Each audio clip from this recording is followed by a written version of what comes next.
Today on CityCast Pittsburgh, there's a vegan Eastern European restaurant serving pierogi so good you'll think they're from a church basement. Once a year, Apteka puts the pierogi on hold and serves their famous Crapteka burgers. On the eve of Crapteka, which is a local holiday here, we're with Kate Lasky, one half of the mind and the hands behind the hometown favorite that's gotten national acclaim.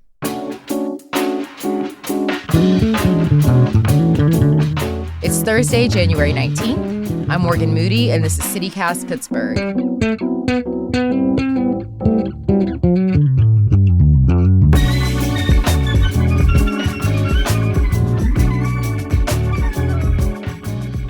Kate, I feel like you and I were in a gang together. Obviously, I'm kidding, but we went to high school together. So between then and now, what happened? How did you become a chef? Accidentally, I guess. It's also worth noting that we did go to high school together, and you were very cool, and I was Aw, way less cool. I thought you And were very cool, Kate.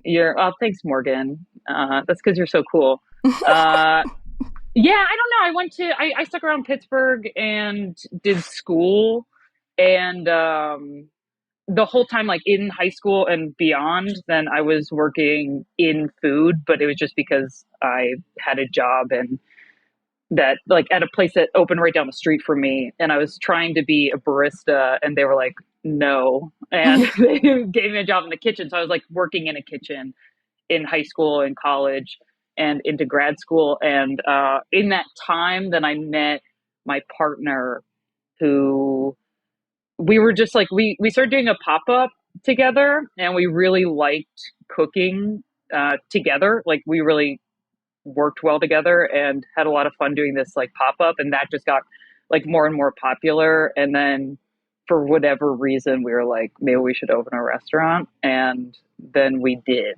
When was that? When was like when was your first pop up? 2011, Okay. I think.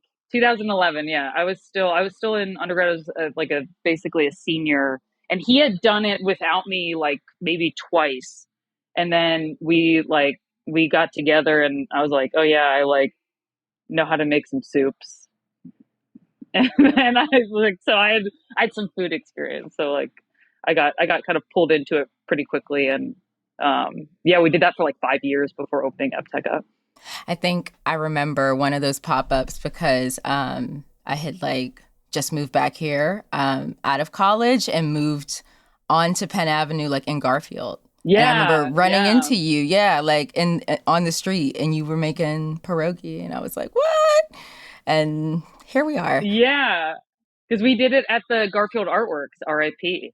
There was like for a while we were kind of like stationed there, and then eventually ended up doing them at the Stephen Foster Center over in Lawrenceville. So I remember that because you had just moved back to and you were living in Garfield. Yeah. Yeah. We're going to get into Crapteka, your annual burger pop up that has a cult following. But we get to that, I wanted to go back to, yeah, when you first had the idea for a fully vegan Eastern European Polish restaurant. Like, did you think it would end up having this big of a following?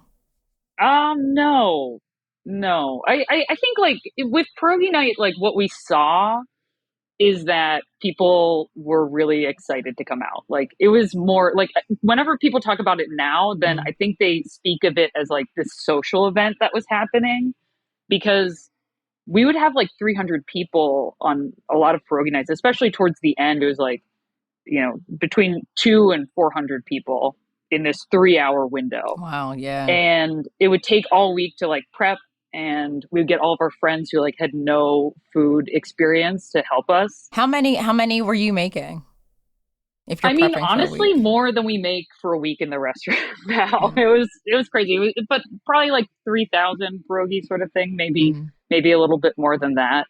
But it would be three of us doing it. So like Tomas would roll the dough, and I would pinch the pierogi, and then we'd have somebody who'd help us like blanch and store them. Yeah. And again, we just really like enjoyed cooking and working together. And when we started to think about what we do for a restaurant, then I think we were just looking at like what are we excited to showcase. Hmm. And my partner Tomas is first generation Polish, and I am like, I can't even count the number of generations Pittsburgh, which means that I grew up with like just just eating a Yeah. lot of pierogi, and like my family has roots in Central Europe, in like Croatia and Poland and Slovakia. So I kind of grew up with that thing that I think you can identify with too, which is just like this is just kind of part of the fabric of the city. Yeah. And a lot of people, even if you have that background or not, like really love pierogi and kind of have experienced some kind of like Central and Eastern European culture and cuisine. And it's just, a big part of like the immigration that happened into Pittsburgh. And a lot Hmm. of people have these roots. And I think that what we saw that was missing from it, just like from my experience of like traveling through that region and Tomas's experience with like, he would go back every summer. His family, all of his family except for his parents were there, and they were all really good cooks, and they had like these fantastic city gardens and like all this like kind of really amazing food exposure that he got Yeah. to see. Was that the Pittsburgh, like, filtered through a number of generations, like you don't necessarily get to experience the bounty and the nuance of some of the food from that region, even though we Right. all are kind of excited by it. So we were just looking to explore that, what we can offer to kind of the conversation about Central and Eastern European food, and that all kind of was focused through the lens of particularly Poland, just because that's where we have the most connection. Yeah. And then it's just vegan because we're vegan. Yeah. Were there any critics initially who think that, Polish food needs to have butter, it has to have, meat. If it doesn't have animal product, that it's not authentic. I mean, I think it's always people are saying that stuff. It's not at the beginning. I think it's, I mean, still like comment sections are speak truths about what people believe. But I think that there's enough people who, like, most of the people who come here aren't vegan or vegetarian, and I think that people are just excited to get to try something that's really different. And Yeah. there's definitely people who are like, this is kind of missing something that they see as fundamental to what this cuisine is. And I think for us, then we were able to just take kind of method and idea and apply those like kind of techniques and flavors to vegetables rather than meat. So we do Yeah. a lot of fermentation and smoking and different kinds of preserving. So Yeah. it's like that's I guess where we're kind of making up for the fact that like, yeah, there's not meat, but you can still kind of find that flavor through other means. Is there anything absolutely that you have not been able to crack the code on, or find a good vegan Yeah. substitute? I think the biggest challenge is like kielbasa, because like we brine and we smoke carrots.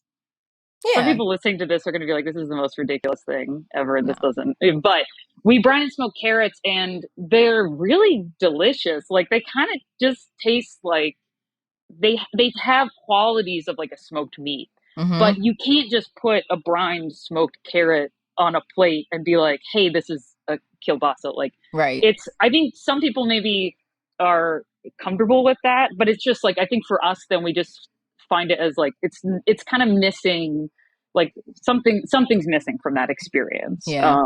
So we're able to kind of like take that and make it an element in something else. Like we make a jurek, which is like this, it's like a fermented flour soup that's really traditional, which is, it's really cool, but like we'll put that in there and it's like kind of holds this space of maybe like a kielbasa, but it's not supposed to be this thing. And I think especially because we don't use like meat substitutes, like we're not working with seitan, Mm-hmm. and like if we make a tempeh or something like that, then it's not going to be like, okay, this is a one for one for a meat product. Right. Then it's just we're just I guess finding ways to hold the space differently that than a meat would, and a lot of that's just kind of refocusing dishes.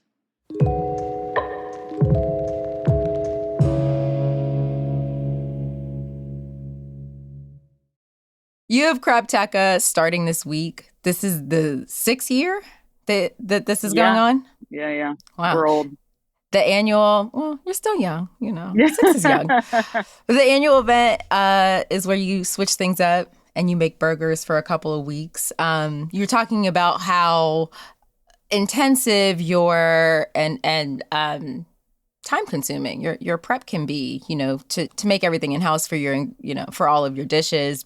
So how did Crapteka get its start?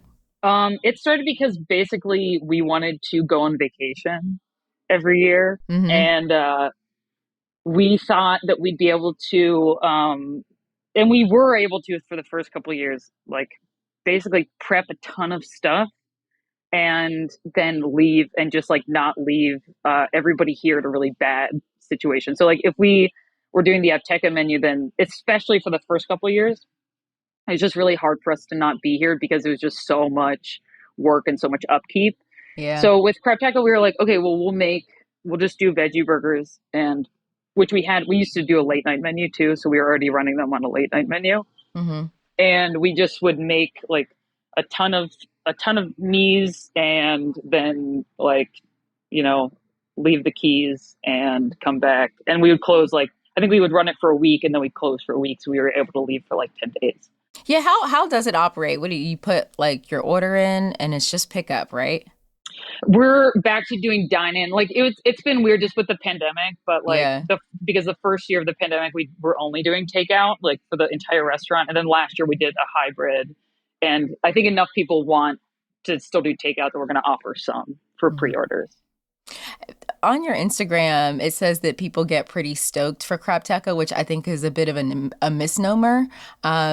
People really love these burgers. I say that because as I'm bitter because I haven't gotten one. I feel like I'm always like fighting for. It is because it It's is it's nasty just out there. yeah, Yeah. it's because it's like the week long, and by the time like I feel like I usually am like I finally am, and it's sold out. So I usually miss out, so I'm a Sorry. little bitter. That's okay. But We'll fix that this year.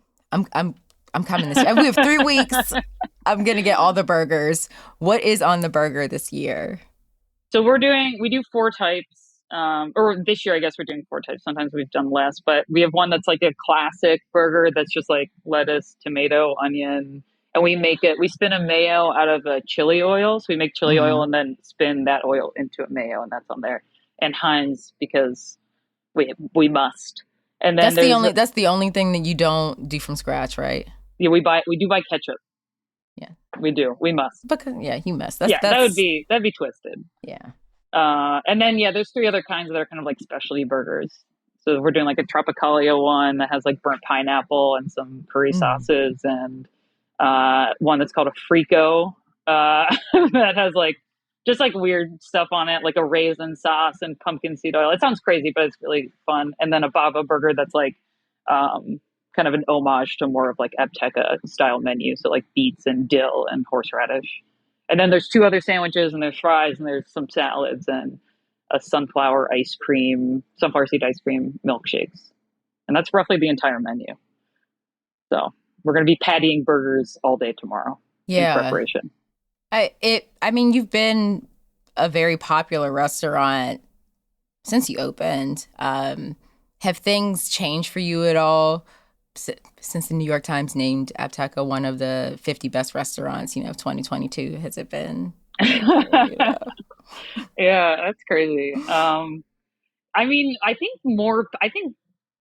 people have been very generous with us and just like willing to come in and kind of experience this weird project with, just being really open to it. And I think when the New York Times thing came out, then a lot of people who were still kind of like skeptical about the project were like, okay, I'm going to try it out. Like this was in the New York Times. So even now it's like every weekend we get tons of people who haven't been here before. And for a long time we were Yeah. like, we can't possibly be busier, and like we're like even busier. So it's really, I mean, yeah, we've just been super fortunate with, I think, people who are really open and excited and show up, which is really special. I don't know. You do though have arguably one of the best restaurants in the country. Thanks, Morgan. You're welcome. I do tell people all the time. I'm always like, I went to high school with her. She was cool. She was cool as hell. Oh, Usually thanks, is what I Morgan. say. Yeah, and Yeah. my dad when he Yeah. stops you on Yeah. the Yes. street. Yes. And your dad. Yes.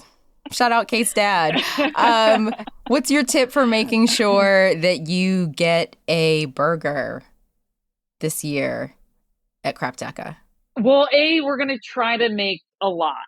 Mm-hmm. So hopefully we'll solve that. I think this is my trick is show up, put your name on the wait list, and just be willing to like go grab a coffee or a beer around the corner. You know, there's a bunch of Yeah. spots close to here. I think if you're willing to plan your night and not have this be your first stop, but just stop here to like be able to show up, Mm-hmm. you're gonna have a great time. You know, we got two phrases down the street. Go grab a beer, Explore the city. explore the city, and then I think we're gonna do pre-orders for takeout. But like somebody told us in a very frustrated way that it was harder to buy Crapteka than it was to buy Iron Maiden tickets. So I apologize. I don't know. I see you got my email. We're working on it, Morgan. We're working on it. Kate Lasky is the co-owner, co-operator, and co-chef at Apteka. Kate, thank you so much for joining me and for catching up with me. This has been nice. I know, it's been nice. Thanks so much for having me. Crapteka starts tomorrow, January 20th, and runs Fridays through Sundays until February 5th.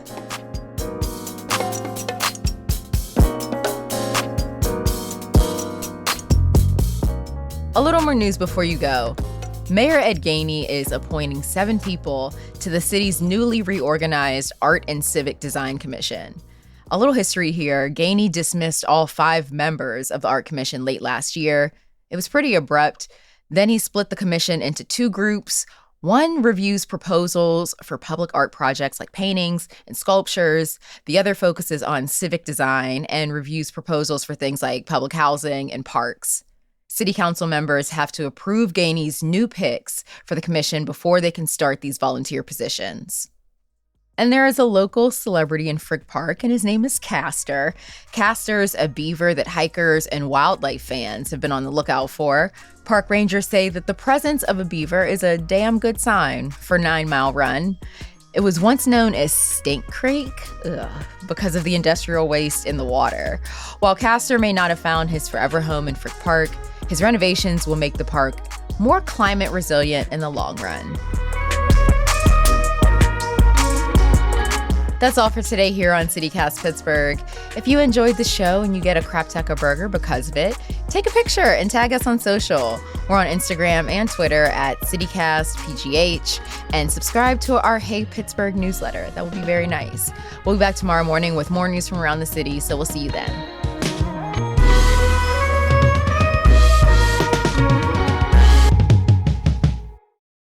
Yeah, and see what you're buying and come home and probably let them rot because I don't know how to cook all that. You